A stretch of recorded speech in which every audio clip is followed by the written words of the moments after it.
Welcome to Mzansi Unicorns. My name is Teddy Kuzwayo, and I'll be your host on the show.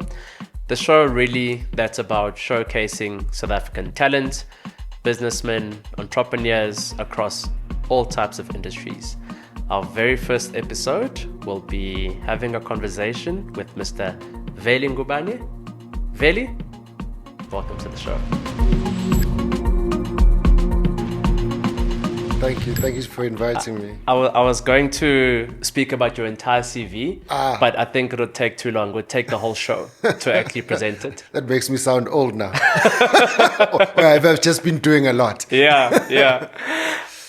Veli, you've done some really incredible things in the media space. And when I was thinking about this show, it's the very, very first episode, Mzansi Unicorns. You're the very first person I thought about. I don't know why. I still don't know why. But in any case, thank you for accepting the invitation. Hopefully this episode will explain. Exactly. After this, if you still don't know why, then it's going to be an issue. But in any case, I consider you an icon. I consider you a mentor. For me, I've known you for a very long time. But most importantly, I consider you a unicorn in your own right. And we had to come up with a show and a platform where we speak about success stories. Success stories by South Africans, success stories by our very own people, but more than that, success stories about the impact globally that you've had on a global stage. Because South Africans, I believe, are some of the most resilient, some of the most talented, and some of the most diverse entrepreneurs and business people out there. And it's really very important for us to ensure that we share our stories. And so I'm really honored. In your case, I'm honored to be the first guest. I'm honored that you consider me in that light. I'm humbled. And thank you for the invite. Yeah. But tell us more about you. Who is Veli Ngubane? Recently, he's a father. Okay. Aliko. Recently, he's a husband. Okay. But I think what people know Veli is for the business and the entrepreneurship. Yeah. So I've been an entrepreneur officially since I was 16. But looking back at my history, I've always been an entrepreneur. Yeah. In the township where I grew up in Gwelezane, we used to play soccer on the street. The one day I was like, why don't we play for money? Okay. So you bring all your tax money, we bring, and then we play. Yeah. It's Shinchu 5, Pelu 10. So 5 goals, you swap sides. Okay. Whoever reaches 10 first takes the whole money. Okay. So looking at it, that was entrepreneurship. So and did you win, by the way? How's your soccer skills? They were good at the time, when I was younger. So for me, that was the birth of entrepreneurship, seeking opportunities and seeing, and it grew from that, We grew up in 2 economies. We're the first generation that lived in distinct economies, where you woke up in the township and you went to another economy, which were so-called Model C schools. Yeah. And I saw that as 2 markets. Yeah. So I used to take a product, which was chips called Yobo, to the Model C schools. Yeah. And I used to bring back like spin tops. Okay. So again, my understanding of markets and how to take advantage of them it developed at a very early age. So if you ask who Veli Ngubane is, he is a man from KwaMhlabyaLingana, eManguze, born of a single mom uThulile, raised by my uncles and my family. But a love of business, a love of Africa, a love of progress. So that's really what the years that I've been a business person. So funny, I've only worked for 8 months in my life, and I've only gone for 1 job interview. And was that the job? Yeah, that was the job. Okay. So you have 100% hit rate. That was the job. Yeah, no. So when I moved from Cape Town, you'd know I was in entertainment in Cape Town. I used to throw gigs, and again, No, listen, that throwing of gigs, it inspired me because I was the next generation that started throwing gigs. But I always knew you were going places because you drove a gold BMW. There's one thing about driving a BMW, but to drive a gold one, I mean, how's that for confidence? Yeah. You know, it's seeing the opportunities. Yeah. Students want to party. Yeah. And you know their calendar. And I think you know with their pressure points, you know when exams are finishing. So I used to coordinate my entertainment around the student calendar, which was very unique from outside promoters. Yeah. So when I moved to Joburg, I knew that I was going to be in advertising. Yeah. Right. So I wanted to learn how an agency works. So the reason why I applied for that job was just to figure out. I mean, I think everyone there thought I was working because I kept on moving from department. They were like, "This boy is so ambitious." Within 8 months, you know, he comes there at 6 o'clock, leaves at 9 o'clock, and is very interested in every single department. Yeah. But it was my training course, and founding Avatar. A lot of the principles and a lot of the lessons. From that 8 months is something that we started with in our foundational phase. But I want to go back actually because I remember you as a lawyer. You did law, right? At varsity. Yeah. And then I think you went to red and yellow. So how was that transition? Like what made you pick advertising? So I had to do law. Okay. To impress the parents, obviously. You're not going to go to varsity and say that you're doing advertising. We're like, how? No. And then you want to do TV things. Not even TV things. And there's always an example. And that's why I like speaking in podcasts like this and in public, because usually there's an example of Uyambona Thabo. He did marketing. Look, he doesn't work now. But look at Veli, he did law. He's working now. So I think in the generation of parents that we had, there was no example. And I love it when kids say, look at Avatar, look at Z and Veli. It works, ma. We want to do this. And that's why we welcome a lot of youth. So in the transition, so I finish with my BSOC at UCT. I own a nightclub, and I've got... You owned a nightclub? Yeah, Pata Pata Lounge. You owned it? Yeah, we ended up owning it. Yeah, we started throwing gigs, but we were so successful. The owner gave us a partnership, and we actually ended up running the nightclub. Wow, okay, I didn't know that. Which was quite interesting. Okay. So we would go from Thursday to Sunday. Okay. Right? And I had Monday to Wednesday, where I was kind of idle. Okay. Right. And I joined advertising by sheer mistake. Because what my intention was to learn more about marketing so I can market my events more. So we're sitting with a friend. They were like, there's this wonderful school called Red and Yellow, which you can go and learn the principles of marketing. Because I quickly learned just, going to Mzoli's and handing out flyers with a branded car wasn't going to grow any significance. And we were venturing into branded events and bigger events, almost like festival-like events. So I knew that it needed a deeper sophistication. So I went to Red and Yellow. And I fell in love with marketing. I just saw it as a superpower because I had... loved moving people to do something. And this was now an art in making people do something, in making people choose something, in making people like something. So I found it to be very beneficial. And in the last classes, I didn't attend a lot of classes because I was doing a lot of things. Driving around in your car. Because we're doing a lot of concepts, we're doing a lot of restaurant concepts, and we're busy.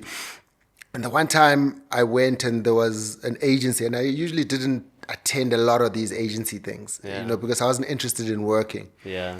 And I went the one day. It was, I see it as more of a calling that day, because it defined and changed my path in advertising.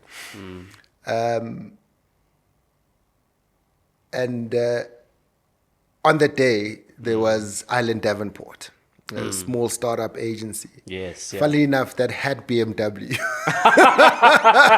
Really? So that was the first interest of working. So they had BMW, Apple, and Investec. And funnily enough, I still drive a BMW. So no. He changed colors. Karma, no. It's a white one. Yeah, it's an adult version. Now your father, your husband. No, can't be frightening people at crash. You don't want to be that guy. No. And it's Liz, yeah. So when they presented the agency, it was 4 or 5 years old. Mm-hmm. They had these wonderful clients, and this was before you started Avatar. This is before I started Avatar. That 8-month gig. Yeah. So this is the transition between me owning a nightclub, wanting to learn more about advertising. Yeah. Going to do my postgrad to get the skill. Yes. Falling in love with advertising. Yeah. And then being introduced to this agency. Okay. And they were only Joburg based. Yes. So I remember at that time, when agencies like that present and they're wonderful, a lot of students kind of like crowd and ask questions. Yeah. So I waited back and I was like, "Hey, how are you guys getting to the airport? And have you eaten?" Yeah. And they said, no, I don't even think there was Uber significantly. Oh, we're going to get a cab or whatever. So I'm like, no, I'll take you guys. Yeah. So take them and they're like, oh, okay, this interesting student. So I take them out for lunch. Yeah. And then I tell them the whole story. And that was the interview. Okay. And they said, what are you doing? What are your plans? And at the time, I needed to move to Joburg. And I said to them, let me come up to Joburg and let's see what we can do. They were on the M1, I think. They moved offices a bit because they grew. I mean, they ended up having Vodacom. They ended up having South African tourism. Okay. Interestingly, we've just finished a global ad for tourism. Oh, really? And it started there. So in terms of just the introduction to tourism. Yeah. So I move up to Joburg. Okay. And I work for 8 months. Yeah. And that's where this that's where the agency started. So what made you start the agency? What made you start Avatar? At what point did you feel you're ready? Well, I always knew that I didn't want to be employed. Okay. And I'd been self-employed for a long time. Yeah. Having even built companies that I sold on, like your Kansani Africa, which was even before Varsity. So I knew that I wanted to build something because I understood the power of building something. I think I was convinced even more in that 8 months seeing the landscape because I can get pretty obsessive. Yeah. When I look into an industry, you can see the gap. As per our earlier conversation, it's a market. You come into it and you say, what is missing? And black ownership, black insight was the missing factor. So it was pretty obvious that there was a space for a black-owned agency to prosper. Right, and that really was the base of why we started Avatar. It was to see the opportunity to market for Africans by Africans, and that's what we've been building for the last 14 years. Yeah. So later on, I met my business partner of 14 years now, Z. Now, he added an even bigger vision to that, Is he also in advertising? So Z is in advertising, but his background is IT, which was quite interesting. Yeah. Okay. Very So interesting. at the time that I met Z, he was running a company called Crazy Boys. At the early bits of like making websites, CMSs, and stuff like that. So there was still, it wasn't even a digital agency then. So when we met, we knew that digital will end up interrupting Yeah. creativity. And we knew that the agency of the future would be integrated. Now, he's part of World Economic Forum Young Global Leaders. So he had an opportunity to go to Harvard. When he came back, he said, this is where the agency model is. And because as South Africa, we kind of lag behind, we started that integrated agency with his expertise in digital and my expertise in creativity. It was a match made in heaven. And hence the name Avatar. So an avatar is a representation of self online. Oh, really? Okay. So So there's nothing to do with the movie. No. We actually thought we wouldn't get the name.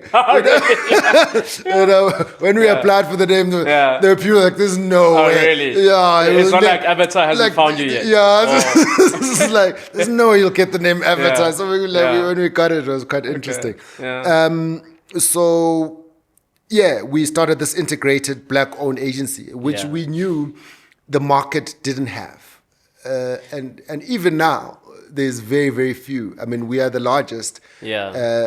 But over the years, there's been other black-owned agencies. But at the time when we started, there were very, very few. Yeah. Yeah. So I always knew that. And like black isn't like black, not like BE black. You know, you get these other agencies that'll say level 1. Yeah. Like black owned. Yeah. I mean when you black owned, black managed. When you walk into the offices, you know it. Not the certificate. You've been to my offices. And I mean, it doesn't necessarily mean only black people work for you. No, of course, yeah. But you soon realize who's in charge in those agencies. Yeah. Just by the feel and what you see and what they represent. Yeah. So that was always an ambition. It was a miracle and it was a blessing meeting someone as crazy and as ambitious, because we set out to take over the industry in terms of building a significant player. So for the last 14 years, we've truly been investing a lot of our time in not only building Avatar, but building the Eminent Group, which now owns Avatar and 6 other agencies. So we're building an agency group. So if you know about advertising, it's mostly foreign owned by these international groups. The handful. Yeah, which is a handful. And the one time we were not on the pitch list for quite a significant client, which we thought we would have a good chance at. And when we inquired, I think we had just won a Financial Mail ad agency of the year. So we thought to do it, be obvious that we'd be invited to that pitch, and it wasn't. And when we sat with the CMO, they said, no, the only reason you weren't is because you're not part of a group. Right. Okay. And at the time, we were getting pursued by a number of groups to be purchased. And we realized that there was value in independence. So if we had started this independent black-owned agency, why couldn't we start an agency group still owned by us? And that has proven to be a very significant move, not only in South Africa, but the continent. So at the moment, there's 6 agencies under the group, under various disciplines, and we are growing that group across the continent, even in the partnerships that we have. Okay. Because you'd be surprised that there are no black-owned marketing and advertising and media groups on the continent. There's single agencies and people grow these agencies. But when you have bigger clients, you need a network of agencies. And that's what I guess the next frontier is for us. Yeah. And I mean, tell me about your ambitions on the continent itself, because a lot of businesses are very comfortable in South Africa. And really part of the reason why we are giving entrepreneurs this platform is to actually understand their ambitions beyond the borders of South Africa. And at what point do you feel you are now ready to take it to the next level? And what's been the impact? How successful have you been? So it's all based on our strategy of liberating African creativity for the world. We soon understood that if we've got the insights and the creatives that understand South Africa and now Africa, brands would have a better chance of connecting with the market, right? So, and we understood that brands, and what is happening a lot is that Chinese brands are coming through us for the African continent, because as they grow, the multinationals haven't built their agencies to serve Africa. I mean, they could kind of be anyway, you know, and their models aren't almost aware of some of the dynamics that you need to be successful in operating in the continent. So to that end, our first global client actually was South African Airways. Oh, okay. Okay. So South African Airways gave us all their routes, and that was our first test of working with multiple markets. And that proof point showed us that it's possible to operate a global company from South Africa. You know, I always thought you needed to be in New York or London to do it. So that was the first proof point that you can be based here, but have enough partnerships and enough scale to do that. And over the years, that has attracted a lot of positivity and success in terms of the clients that we have that are global in outlook. So what we look for is clients that, even when based here, have got expansion and global ambition. So we aim to grow with them in those markets. And the history of success around that, especially, I mean, we launched Techno globally. Techno, it's a cell phone brand from China. Okay. Funnily enough, on the continent, it's actually bigger than Apple and Samsung on the continent. So, oh, really? Okay. Not that big in South Africa, but if you travel the continent, Techno is everywhere. Really? So smartphone. It's a smartphone. Okay. It's I mean, how are you attracting all these Chinese companies? I think it's their strategy. Do you have Chinese ownership in your? No. So, no. We still own the company, Z and I. And I think a lot of people have either tried to buy in or buy out. Of course. And because we've enjoyed working with each other and have no really ambition to dilute our ownership, at least for now. We still have it in us to make those decisions to grow the company. So the Chinese factor, I think it's from that success of SAA. Okay. Right, because we also launched in China, and I think it's the success of Techno, and I think it's their strategy to appoint local agencies that understand rather than multinationals that might not understand the dynamics of the continent and the country. I did say recently we just had the privilege of launching the global ad for South African tourism, which was like national duty. It was really special for me to be able, and funnily enough, worked with my first and only boss. Really? Philip Island. Your 8 months. Yeah. Okay. Who now, the island and Island Davenport. Yeah, who now has joined us and serves as our global chief creative. Okay. So the global ambition has always been there, and that's why we've got a global creative based in the UK. You have an office we haven't got an office yet. So I believe that before you open an office, you must have enough clients, to justify it. And I think we always hesitant to open offices until we'd rather go for partnerships first before we open physical offices. I think in the long run you can make a lot of mistakes. So we've had to manage our growth. So the partnership model with most of our clients that we have even across the continent, we work with various partners across the continent, and I think the partnership model stabilizes until we offer critical mass enough to actually require offices. I don't think in this digital world you kind of do, because that's sometimes an overhead and an understanding that you might not be prepared for at the time, unless you've got a big enough client. So at the moment we are in Cape Town, Durban and Joburg, and we're establishing our base and our growth there. But if you ask about the ambition of growth outside the continent, is part of our strategy. We are based on making sure that we are representative of African creativity, not for only Africans, but to the world. We want to be able to take our brands out of the borders and represent them continentally and globally, which we are doing with a lot of our clients, which is a great privilege.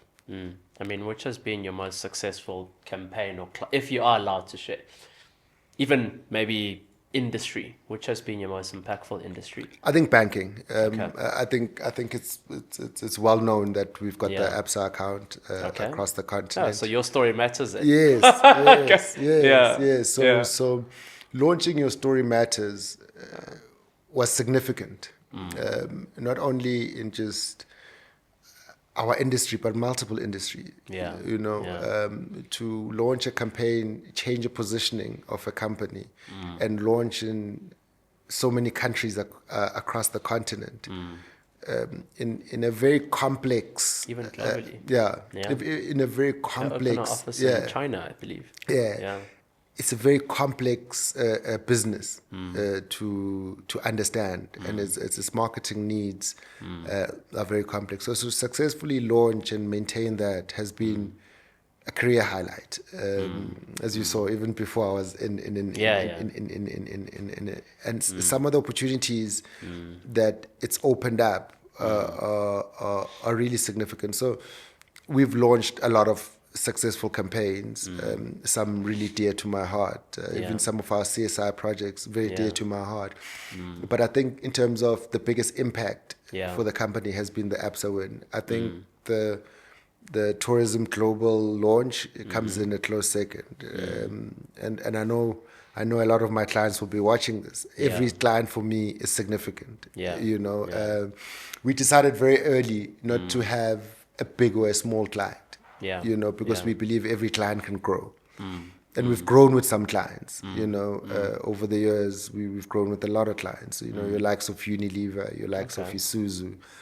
So for me, if you give love and care to each client, and I guess that's why I get so busy. I try to not make the growth of the company felt by some of our clients. Sometimes very difficult, but we've built up a strong enough team to show that love as we grow.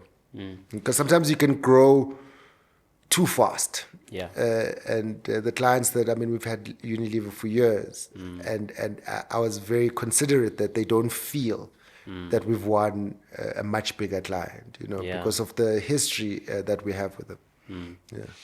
Without dismissing any of your other clients, I think it's interesting you mention that your biggest impact has been Absa. And the reason I say that is your agency's been around 14 years. In 2000, when Gibbs was launched, one of South Africa's greatest entrepreneurs, in my mind, the founder and CEO of Liberty, made a very famous speech. One of the most impactful speeches I've ever come across. And one of the lines, he says, overnight success takes 15 years. Think about that. Just about right. Just about right. Overnight success. And in fact, take any business. It's true. 15 years is almost like that benchmark. It's true, and that's why I'm always so grateful, and I pay homage to the clients that built it up to that. Because there were a lot of clients, there were a lot of people that believed in us, even when we were really, really small, and it took all those clients to get to that win, which was a shift change, but it does take a long time. And it does take, entrepreneurship is not easy. It takes a lot of sacrifice. It takes a lot of support from the people around you, because it's not easy. And I mean, I think our biggest test just as entrepreneurs was during COVID. Yeah. I remember the president announcing that there's going to be lockdown. Yeah. And I remember sitting on a call probably for like 3-4 hours with my business partner after that, strategizing for each client, how it impacts them and how do we show up, right? Because in the confusion, we found opportunity. Yeah. And by the second day, we were actually telling people what should happen. Telling your clients. Yeah, and because no one had a plan. Yeah. And everyone was still shocked. Yeah. We could get in and be the calm. And I think that's what entrepreneurship is. And when people are complaining about one thing, you find a solution in it. Yeah. When people are scared or fearful of something, you find a solution and an opportunity. Yeah. A funny story that we ended up actually doing the communication for the presidency for COVID. Oh, really? Yeah. Okay. So, remember those graphs that were colorful and all the communication after family meetings. But even in that hardship, we had to find opportunity. And that's what I've loved about entrepreneurship, we usually say with my business partner, if like a war would break out now, we probably would be the guys buying the tank and bulletproof vest to go to meetings. Because that's what really has been the driver for our success. Amongst all the challenges that we've had and that we continue to have, it's just that spirit of going on. But in your early days, just tell me about whether you encountered any challenges to a point where you felt like giving up, because I think it's very inspiring, and you often focus on the successes and the outcomes, but it's really the challenges that made those successes. Can you just share a little bit about what those challenges were, and if you ever felt like giving up? Well, I'm not the giving up type. Okay. I'm not the giving up type, but there's been very, very hard times. There's been extremely hard times. But I think having a partner and being faith-based has always been an advantage. I think sometimes giving up is a symptom of not believing in a higher power. So in the hardest of times, in any aspect of my life, I know where to go, and that's God. And because we both have such a high sense of belief, and because we also believe that this is not only a business, but it's fulfilling our purpose, and it's a vision that was given to us. We kind of know God has our back all the time, because He's taken us this far. So in a business, it's always hard. In different stages of a business, there's always going to be some sort of difficulty. Even now. When people drive past our offices, when they're in their offices, it looks fancy, it's nice. But what is happening is a growth that needs to be managed. Attention that needs to be managed, discipline that needs to be managed, a level of humility that needs to stay, you know, and we constantly had problems, especially at the beginning, you know, like normal businesses, like your cash flow problems, you know, client payment problems, like any business would go through. But we would always, even just start up thing. I had to sell a house to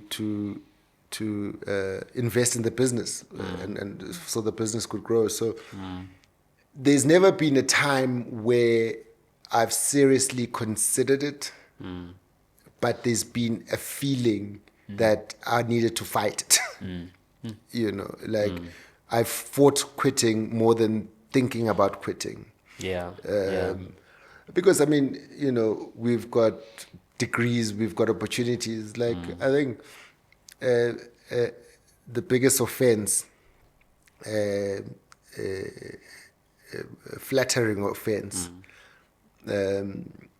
by one of our competitors was the offer of employment. Right, with the a sign-on package that you know I didn't have at the time in my bank account. So you know when you've got like advisors in hardship, and they're like, here's international company. You can write your own salary. You can get the sign-on bonus, and they were negotiable even. It was hard, you know, and especially you know starting a family. Now you've got advice that says, you know, stop the suffering, you know, because you never know if it will work out or not. But this is a guaranteed check. It's a company that has been there for 40 years. You can go live in New York or wherever. They've got offices around the world. But because the vision and the belief was always more powerful than the money, I knew we had to carry on. But you asked of the times where I nearly quit. I think that's one of the times I got really close because it was comfortable to. But I won't say who the company is, but it's one of the big ones. The satisfaction of growing and even beating them on pitch lists is satisfying because it proves that sacrifice was worth it. You know, because you know the competitors try to break you in many ways. You know, and that's why I value my partnership with Z so much. You know, there's always something. So I think they saw that our unity was part of our superpower. So I don't know why they thought I was the greedy one. They thought I was the easy target. I'll fall for money. And saying no satisfied me because it confirmed my belief in the vision that we still are growing. So this business approached you. They were approaching you in essence to say, here's a check, here's a sign-on, here's your salary, here's your benefits. Did they see that you were struggling at the time, or they just wanted to take you guys out? At the time, we weren't struggling. We just won. Okay. You know, but there were many struggles before that. You know, but I think what triggered it is that we won one of their biggest clients. Now, traditionally, you'll see that agencies that start. It's cheaper to buy off one person than have a loose cannon agency that could just pop up. Loose cannon. It's uncontrollable. It's and especially a young, hungry agency that has all the recipe to beat you, and they already have. It is already public. So what you want to do is stop that. Because down the line, which it kind of already is, it can cost you more.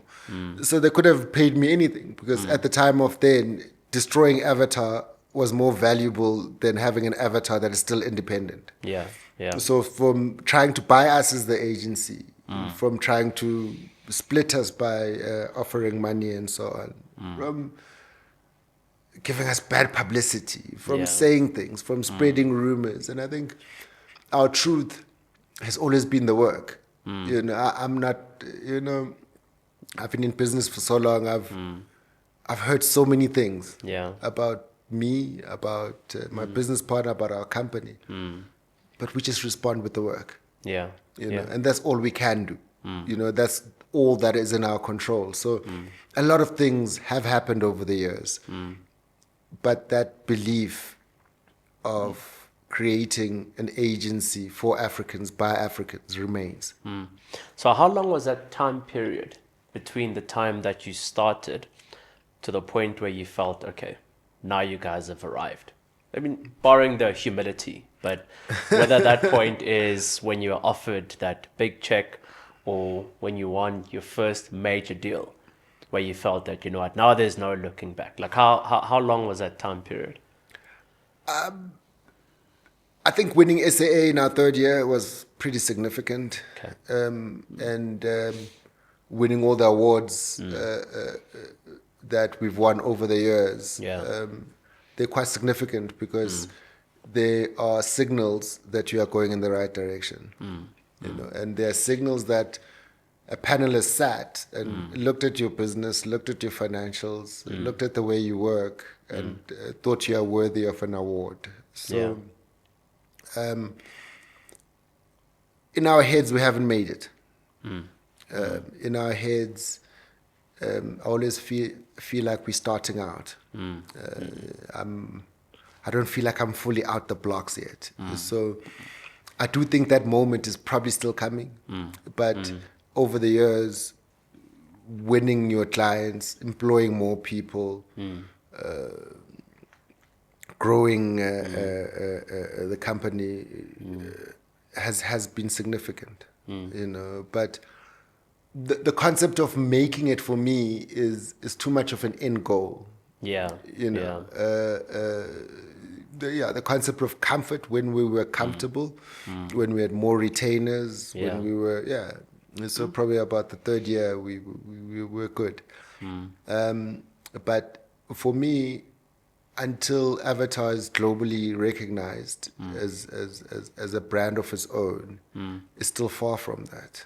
You know, until we can physically say that the mission of our strategy is achieved, is still very far from that. So, and that keeps you hungry, you know, and that keeps you, as you saw, I was late, that keeps you in meetings. That physically keeps you in meetings, that keeps you interested in your business, because the danger with making it is that your mentality can change. And when you change the same mentality that made you make it, then that's a very dangerous place. I think it's Steve Jobs that says, stay hungry, stay foolish. That sounds like a simple thing to say. It's staying hungry and staying foolish, you see all the opportunities in it, you know, and you grow from it. So I've never really had the concept of making it. I think we always have to remain in our humility so that we can see. I think the illusion of making it can blind you from a lot of things. Where's the future of Avatar going? Global. Global. What do you mean by global?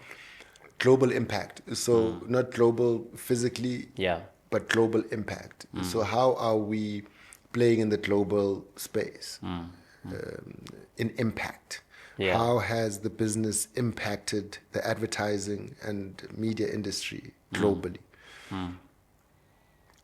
And that's where it's going to represent African creativity in a significant way globally. And as I say, you can do it from here. So it's not I think the old school thought and way of growth was, I need to have 52 offices. Yeah.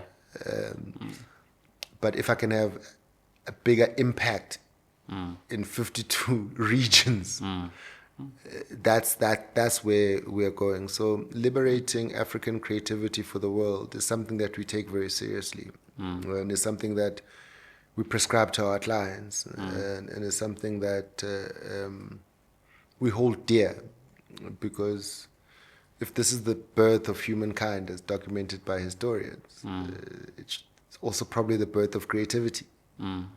So how has that changed along the way, and how do we reclaim that?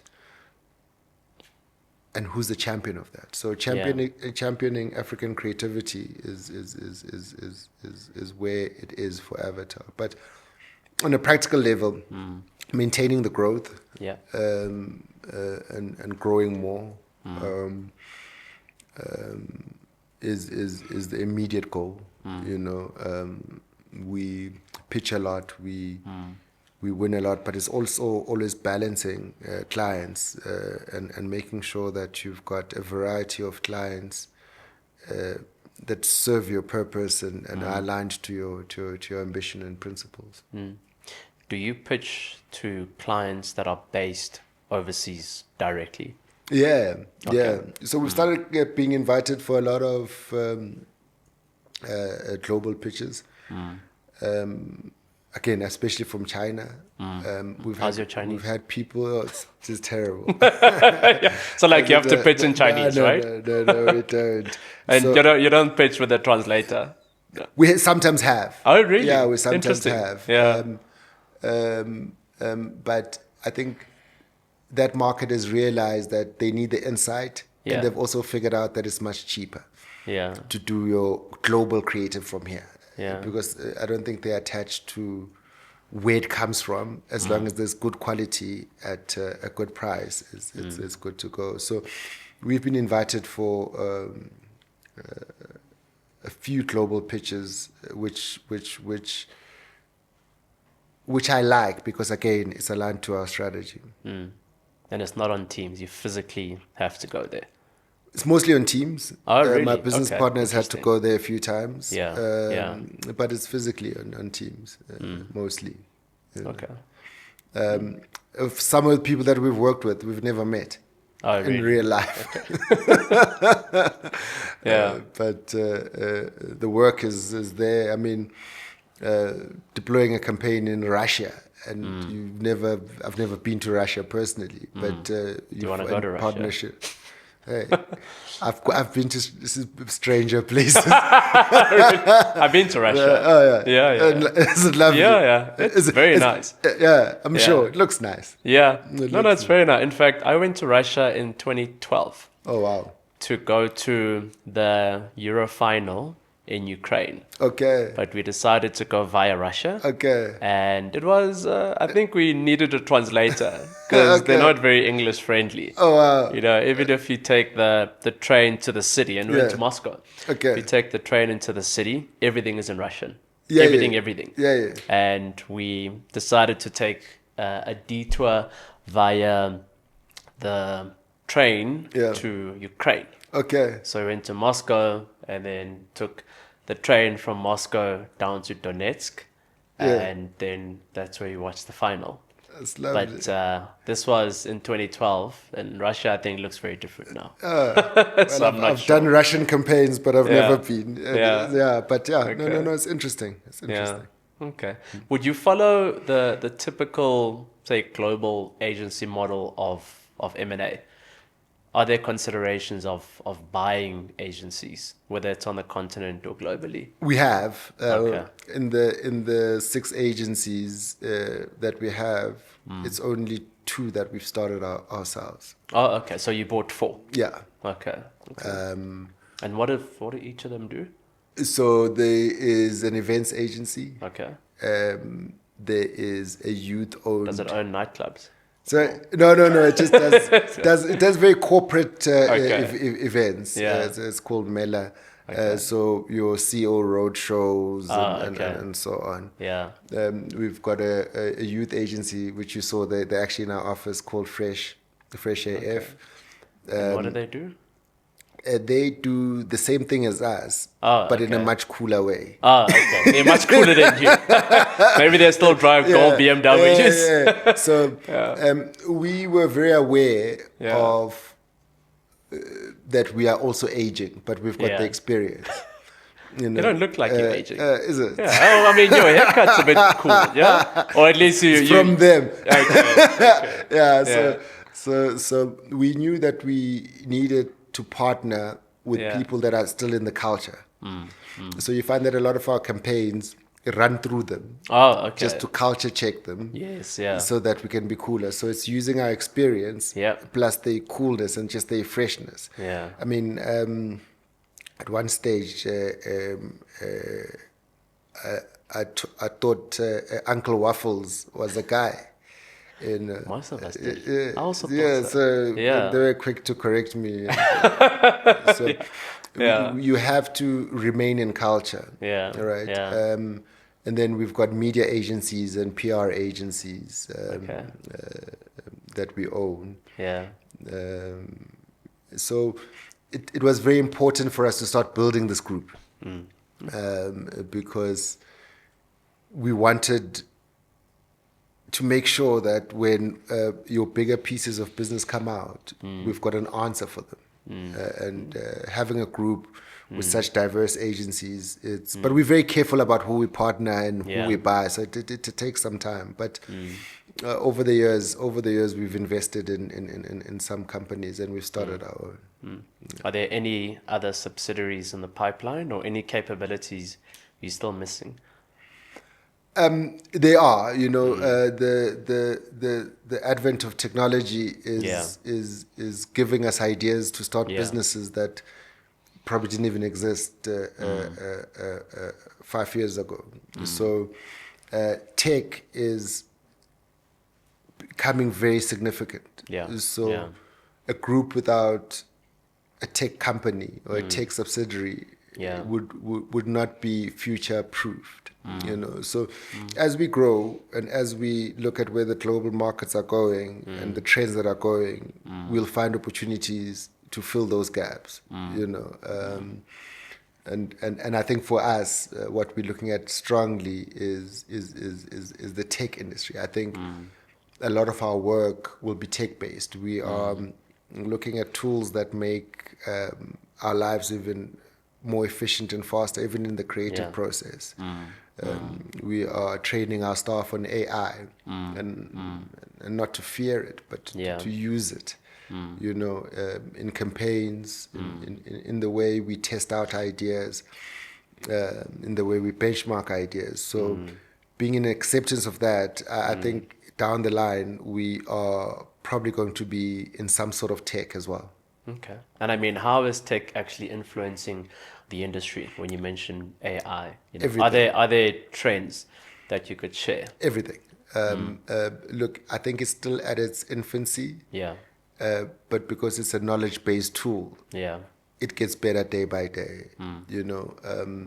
So the way we want to even operationalize our business in terms of just the efficiency, there's a lot of repeat stuff that you do in advertising. There's a lot of things that you do. So to automate that using AI makes sense. There's a lot of info and research that we need to do. So to rely on AI to do that only makes sense.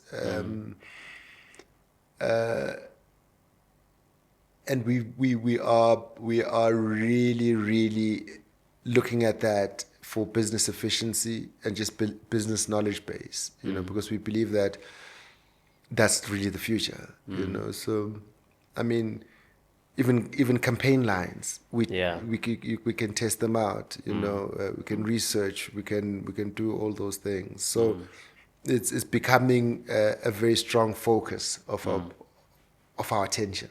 You see this logo? Yeah. This was AI. Yeah. It took 2 minutes. Not that I was lazy, but I was lazy. But it's a good story as well. I couldn't afford to go to you guys to ask me to build me a logo that would have cost me hundreds of thousands. It's a good story. But this, in a number of different iterations, I use Gen AI and ChatGPT and Gemini and Claude. And I eventually landed with this. But it was literally a question and answer. It was even the free version, actually. And then I thought to myself, this is exactly what I want. And that's how we must embrace it to make our businesses evolve. Because if we are still trying to prove that the price for my logo is justified in this, that's not the argument. The argument is our business is going to significantly change. And how do we embrace that change, and how do we evolve the business? Because there's certain skills that we might not need or need in a different form. And so we've started that process pretty early because what you try, fear, and ignore usually comes and replaces you. You know, and what you embrace, even if it looks like it should be feared, I think you can get to a place where you protect your business. And I think AI is significant, and I think the conversations around it are quite significant, especially in our industry. You know, will we need certain skills? You know, will we need certain services?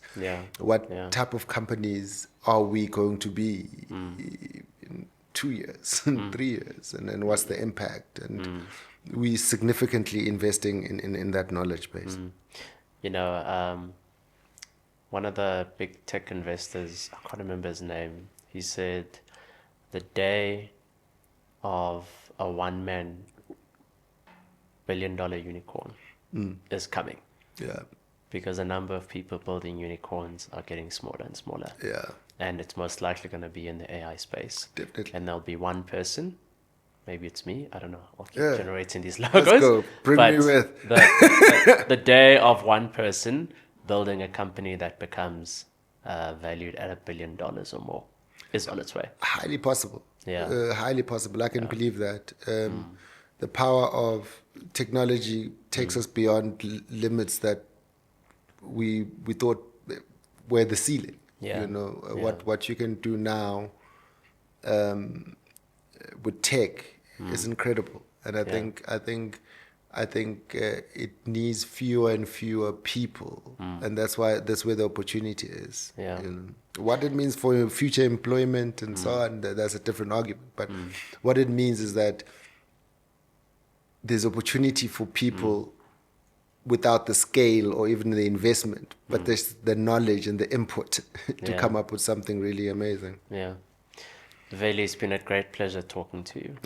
And what an amazing guest as our inaugural and first episode. I cannot wait for not only the next guest that we're going to be having a conversation with, but also the growth of your business.